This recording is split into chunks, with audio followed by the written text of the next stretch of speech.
Shalom Uvracha, bonsoir mesdames et messieurs. Nous allons commencer un shiur sur les 3 semaines de deuil du Beth Amikdash. Ces 3 semaines pendant lesquelles nous sommes en deuil sur le Beth Amikdash. Pendant ces 3 semaines, nous lisons 3 haftarot. La première haftara que nous lisons pendant les 3 Shabbatot, c'est Divrei Yirmiyahu. Divrei Yirmiyahu, ce sont les paroles de Jérémie. La deuxième haftara du deuxième Shabbat de ces 3 semaines tristes, c'est Shimon Devar Hashem.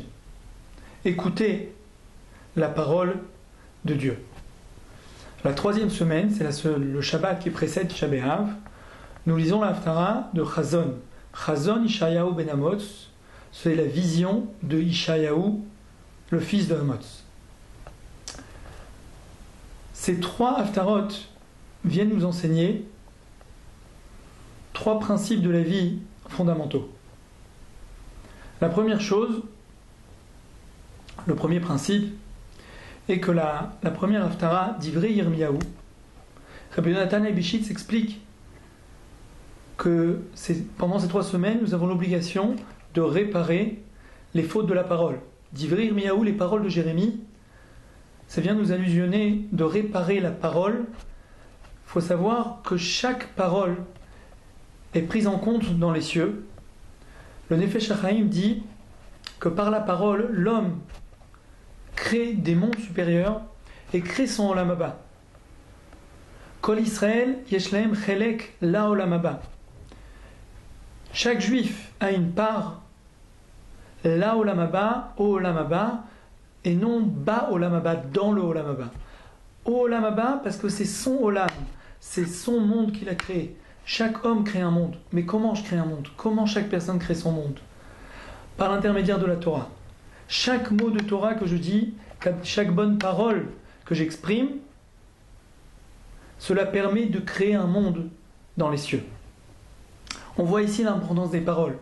D'un autre côté, le Beth Amikdash a été détruit à cause de la haine gratuite, à cause du Lachon Hara, de la médisance que chacun dit l'un sur l'autre, et au contraire, quand quelqu'un dit des mauvaises paroles, alors il détruit des mondes, et il empêche l'abondance de descendre dans ce monde-ci.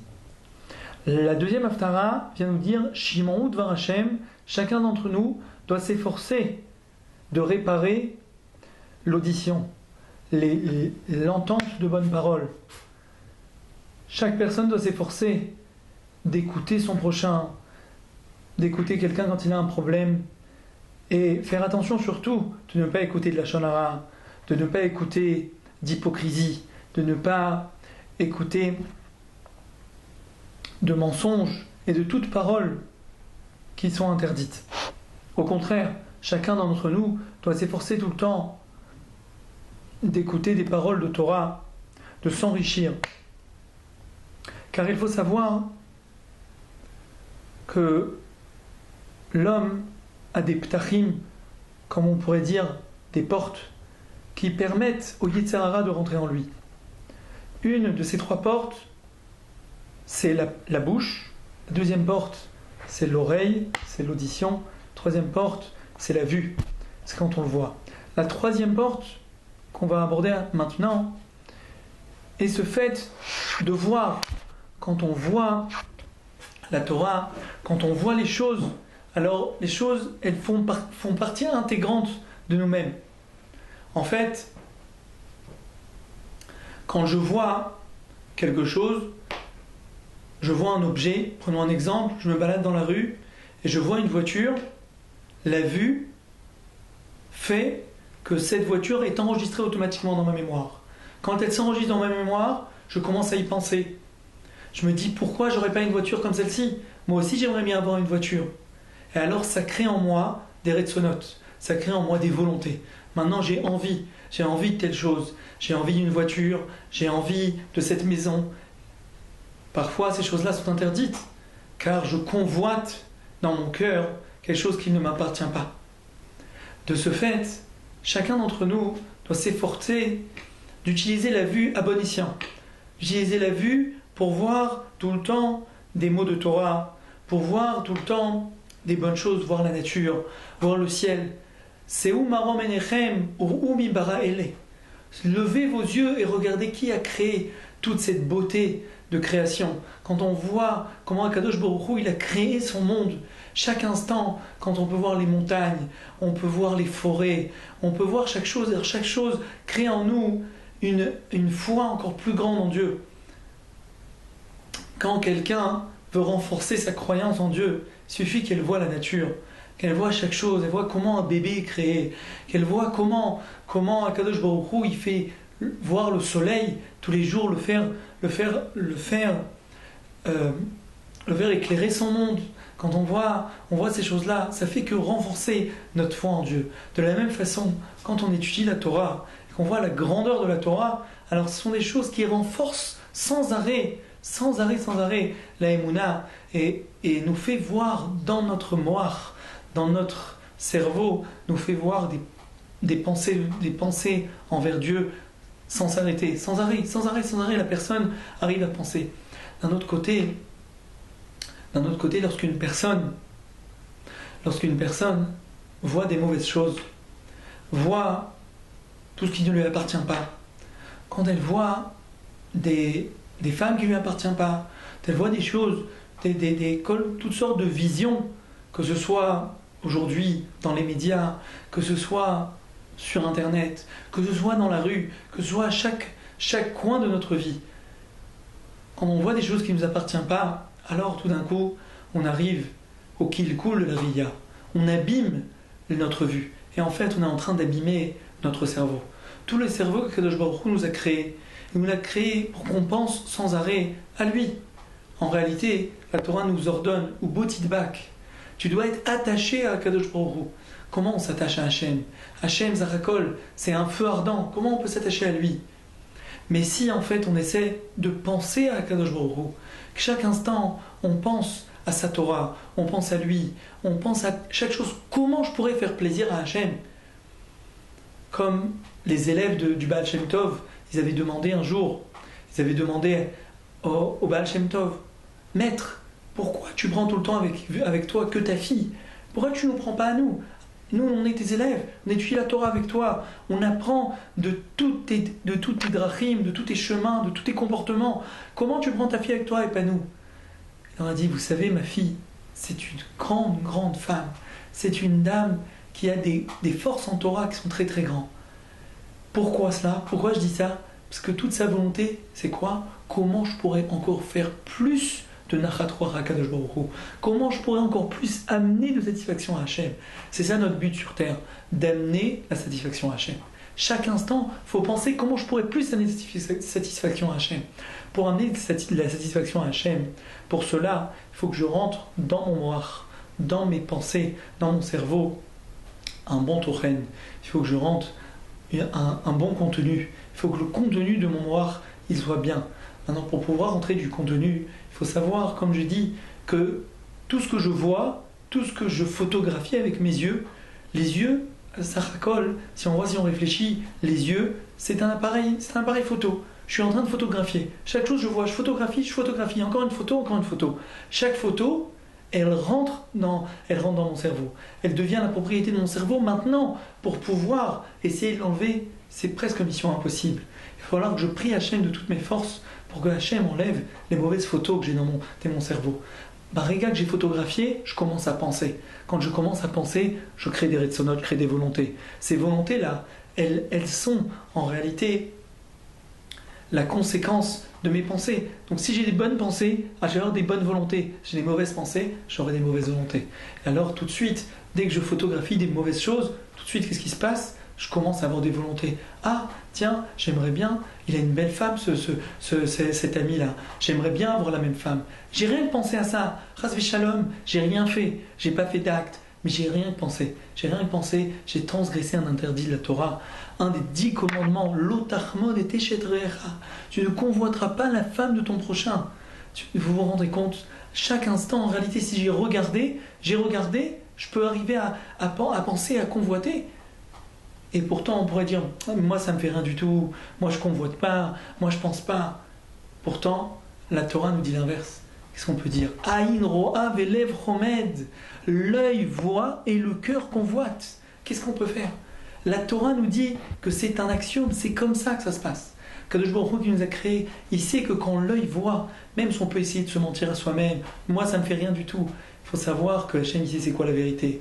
Et au plus profond de nous, quelque part, quand on a regardé, quelque part au fond, eh ben on commence à convoiter. Et si on commence à regarder plus, alors on commence encore plus à convoiter. Si on voit donc, comme on l'a dit, l'importance de ne pas de regarder nos yeux, d'y faire attention, d'essayer d'arriver au votidbak, c'est arriver à être attaché à Kadosh Baruch Hu. Selon cela, on peut comprendre l'histoire qui est ramenée dans Masechet Avodah Zarah avec Rabbi Hanina ben Teradion. Rabbi Hanina ben Teradion, il est ramené qu'il a été brûlé, il faisait partie des 10 martyrs, Asara Arugei Malchut, des 10 martyrs de la foi, que Akadosh Baruch Hu avait décidé, comme une xéra, comme un décret, que 10 Tanaïm Kedoshim devaient mourir. En réalité, petite parenthèse ici, ils étaient le Gilgul. Le Gilgul, ça veut dire la réincarnation des 10 frères de Yosef qu'avaient vendu Yosef, leur frère. Et pour réparer cette faute, Hachem avait décidé que ces 10 Tanaïm devaient mourir Al-Kiddush Hachem. Al-Kiddush Hashem, ça veut dire pour sanctifier le nom d'Hachem. En tant que juif, il mourait. Quand on meurt en tant que juif, on meurt Al-Kiddush Hashem. Pour sanctifier le nom d'Hachem. Et ici, un de ces 10 Arugei Malchut, c'était Rabbi Hanina ben Teradion. Ses bourreaux l'avaient pris, l'avaient entouré d'un Sefer Torah et avaient mis des morceaux de coton imbibés d'eau pour qu'il meure doucement, qu'il meure à petit feu. Et quand il est mort, ses élèves lui demandaient, Maître, qu'est-ce que tu vois maintenant? Qu'est-ce que tu vois quand tu meurs? Il a dit, Otiyot porochot ba'avir. Je vois les lettres du Sefer Torah qui montent dans les cieux. Comment quelqu'un qui est en train de mourir par des souffrances atroces, il peut dire, je suis encore en train de voir des lettres? Comment c'est possible?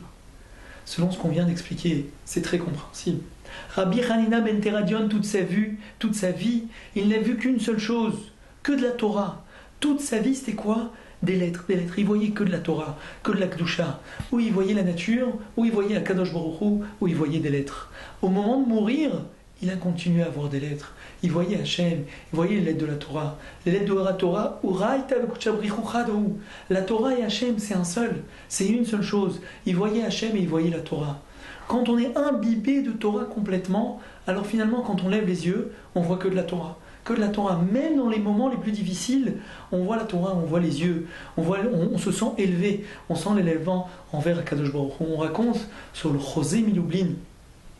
Le Chosé Miloublin, ça veut dire, c'était un très grand rabbin qui était il y a 200 ans. Chosé, ça veut dire c'est quelqu'un qui voit. C'est comme un prophète, le prophète de Lublin. Comment il pouvait voir? Quelle était sa capacité? Il voyait d'un bout du monde à l'autre. Comment il arrivait à ça? Comment c'est possible d'arriver à une grandeur telle? Chosé Miloublin, pendant 7 ans de sa vie, il n'a rien vu d'autre que de la Torah. Il a étudié la Torah sans voir personne. Il s'est enfermé dans une pièce. Il avait un bandeau sur les yeux quand il devait sortir pour ses besoins, pour certaines choses qu'il avait besoin. Et le reste du temps, il regardait, il étudiait. Mais de ce monde, il n'a vu personne. Ni homme, ni femme, ni enfant, ni rien du tout. Il était complètement concentré dans la Torah. Au bout de 7 ans, quand il a enlevé son bandeau, tout d'un coup, il a commencé à voir d'un bout du monde à l'autre. Pourquoi? Car il a sanctifié sa vue. Quand on sanctifie sa vue, alors finalement, notre vue, elle nous permet de voir très très loin. Elle nous permet de faire en sorte que la Neshama arrive à prendre le dessus. L'âme spirituelle arrive à prendre le dessus sur le corps. Cela lui a permis de complètement rendre la matière très faible, son corps qui est complètement fait de matière, et la Neshama a pris le dessus et a réussi à voir tout. Quand un de ses élèves a entendu ça, il a dit, moi aussi je vais faire la même chose. Il s'est décidé de faire ça. Et pendant 7 ans, il n'a rien vu. pendant 7 ans, il s'est enfermé dans une pièce, il a fait que étudier la Torah. Au bout de 7 ans, il a enlevé le bandeau, et tout d'un coup, il est devenu aveugle. Il est devenu aveugle.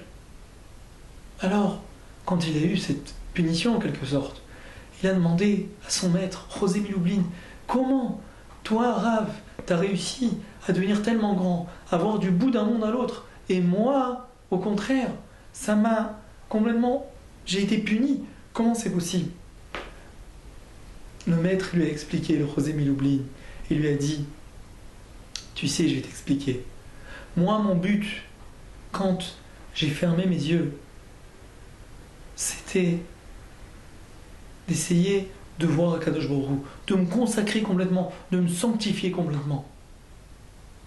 Akadosh Baruch Hu, il m'a donné ce Sachar. Je ne l'ai pas fait pour recevoir quoi que ce soit, pour recevoir aucune récompense. Akadosh Baruch Hu, il m'a récompensé. Toi, tu l'as fait pour essayer de voir d'un bout du monde à l'autre. Moi, je l'ai fait pour ne pas voir. Toi, tu l'as fait pour voir.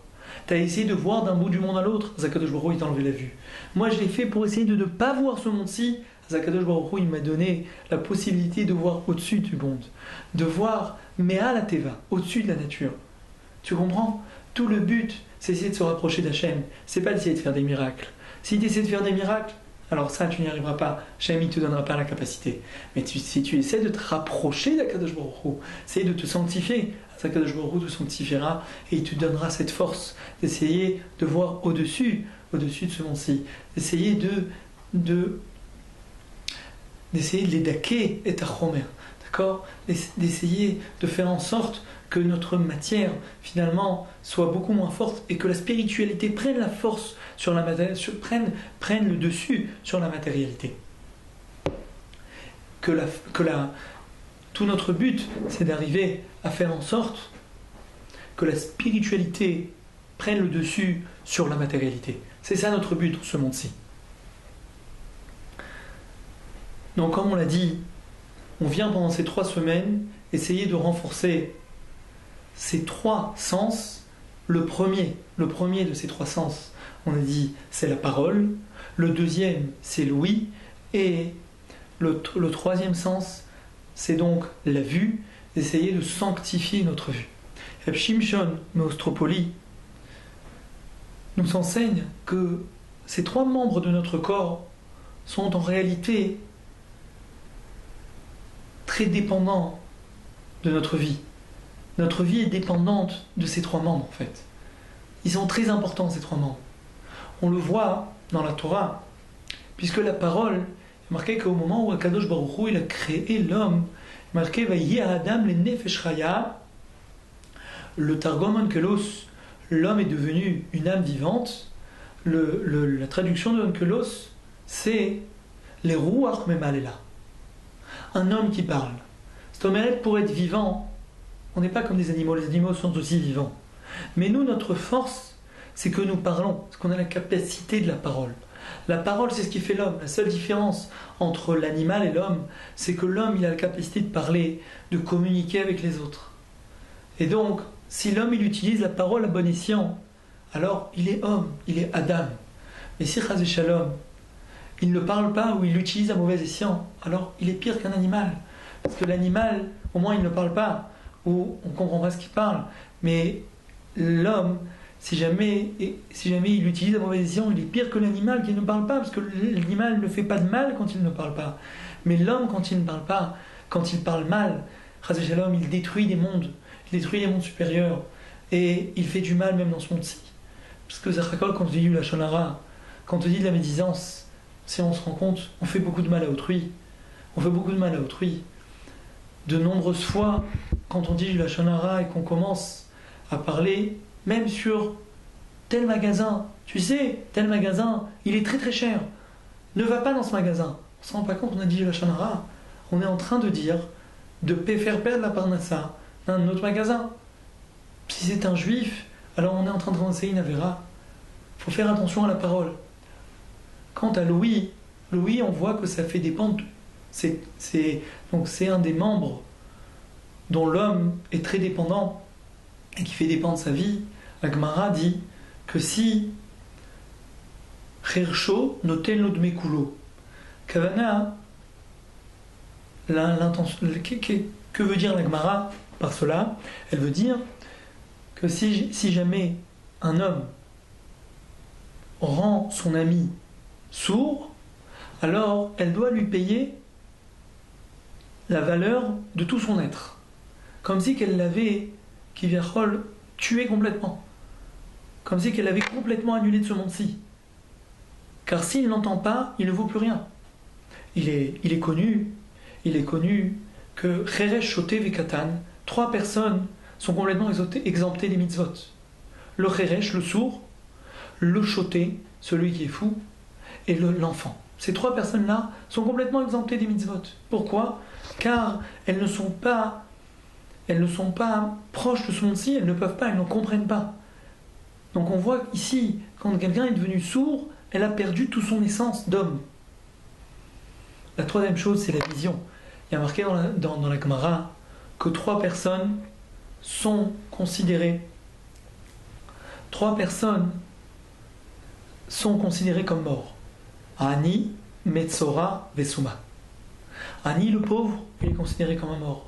Comme il n'a pas d'argent, il n'a pas de bien, alors c'est très difficile pour lui de vivre dans ce monde-ci. Quand on n'a pas de quoi manger, on est considéré comme mort. Metzora, c'est celui qui est lépreux.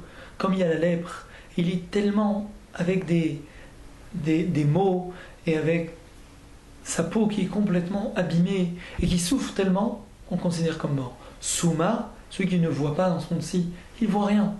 Il ne peut pas profiter de ce monde-ci. Il ne voit pas sa femme, il ne voit pas ses enfants, il ne voit pas ce qu'il mange, il n'est pas attaché à ce monde-ci, il ne peut pas. Alors dans ce cas-là, on le considère aussi comme mort. Donc on voit que la vue, c'est ici un des membres fondamentaux, du corps humain, et donc on doit y faire très attention. On a appris ici, par ces 3 choses-là, par ces 3 principes, ce sont les 3 choses que nous devons nous efforcer de réparer pendant les 3 semaines. Pendant ces 3 semaines de deuil, chacun d'entre nous doit faire attention à sa bouche, à chaque parole qu'elle sort de la bouche, à chaque parole qu'elle entend, mais aussi et surtout à chaque vue, chaque vision, chaque fois qu'on ouvre ses yeux. Kadosh Baruch Hu nous a donné comme shmira, comme garde pour nos yeux, les afapayim, les paupières. Grâce aux paupières, nous avons la possibilité de choisir de voir ou ne pas voir. On a la possibilité, alors on doit l'utiliser, ces paupières. Chacun d'entre nous doit utiliser ses paupières et faire attention. Est-ce que je veux regarder ou je ne veux pas regarder? J'ai la capacité. Donc nous avons appris ces 3 choses-là. Et chacun donc va s'efforcer pendant ces 3 semaines de progresser doucement dans sa Avodat Hashem, dans le service divin, par l'intermédiaire de ces 3 principes. Akadosh Baruch Hu nous donnera les Hashem, les kochot, qui abat et taher mesayinoto. Celui qui vient se purifier, Akadosh Baruch Hu est avec lui. Dès qu'on veut et qu'on a des bons retsonot, qu'on a des bonnes volontés, Hashem est avec nous pour nous aider à progresser dans le service divin. Que Akadosh Baruch Hu aide Bezrat Hashem bisrout par le mérite de ce qu'on fait, de nos mitzvot. Hashem nous aide et à vaincre nos ennemis, Bezrat Hashem, et qu'on soit au Beth Amikdash, si tu veux, à Tisha B'Av. Amen, Geni Ratzon.